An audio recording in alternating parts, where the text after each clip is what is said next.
Ça fait donc 5 ans que je fais de l'escrime artistique et j'ai commencé tout simplement parce que déjà j'ai toujours rêvé d'être la fille de D'Artagnan. Depuis toute petite, je me balade dans les bois et je ramasse des bâtons en faisant comme si c'était des épées, voilà, un petit peu casse-cou, un petit peu garçon manqué, même s'il faut pas trop dire ça.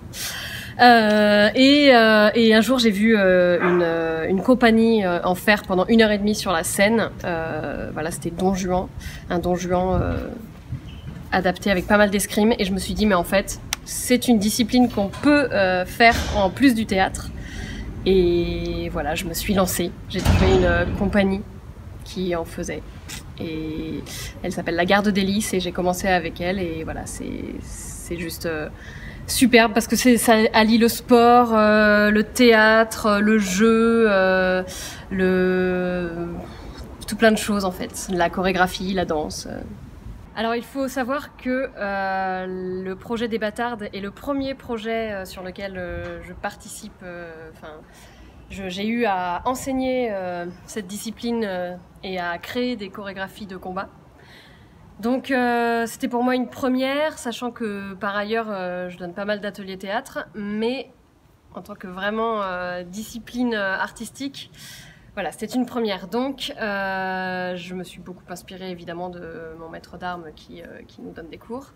Il a fallu d'abord voir un peu les fondamentaux, dans ce qu'on appelle les fondamentaux, comment on se tient, comment on fait tout simplement des fentes, comment on se met en garde, aussi les premières passes, c'est-à-dire les passes de base, les coups de base en fait, à la tête, à l'épaule, au ventre, les taillés, les tranchés, les pointes.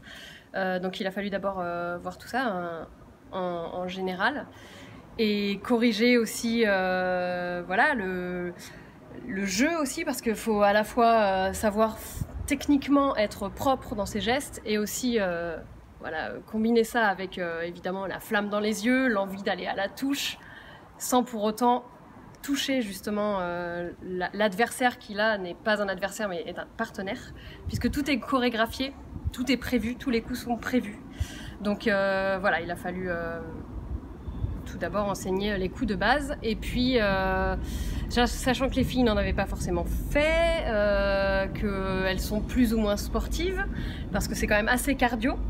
Donc voilà, il a fallu un petit peu travailler la condition physique aussi. Et ben, ça s'est très bien passé en fait, elles étaient toutes hyper enthousiastes.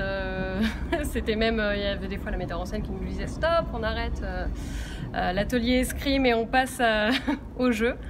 Donc voilà, on a mis, pour les motiver, on a commencé à mettre la musique de Pirates des Caraïbes un peu pour aussi avoir envie de jouer parce que c'est vraiment, voilà, faut se la raconter un peu.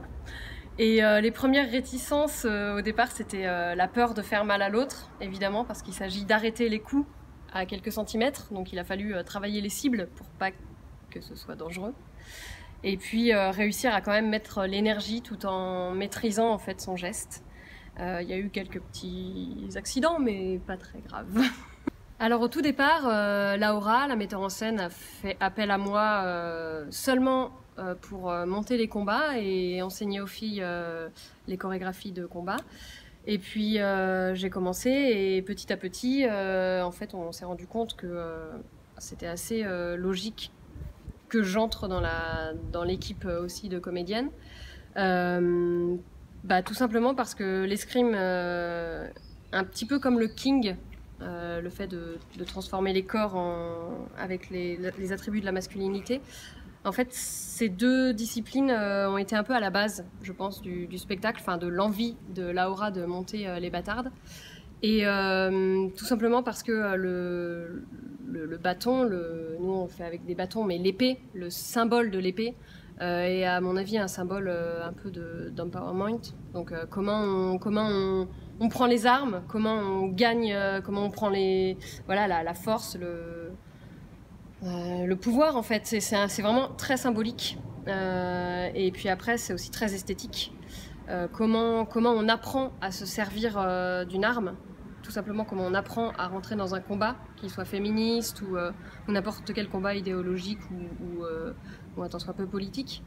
Comment on apprend donc à se servir de cette arme, comment on en joue, comment on joue des codes aussi, comment on peut détourner cette arme. Est-ce qu'elle va servir simplement à frapper ou est-ce qu'elle va servir aussi au ralliement? Parce que c'est aussi un signe de ralliement, l'arme. C'est le signe du groupe, de l'armée.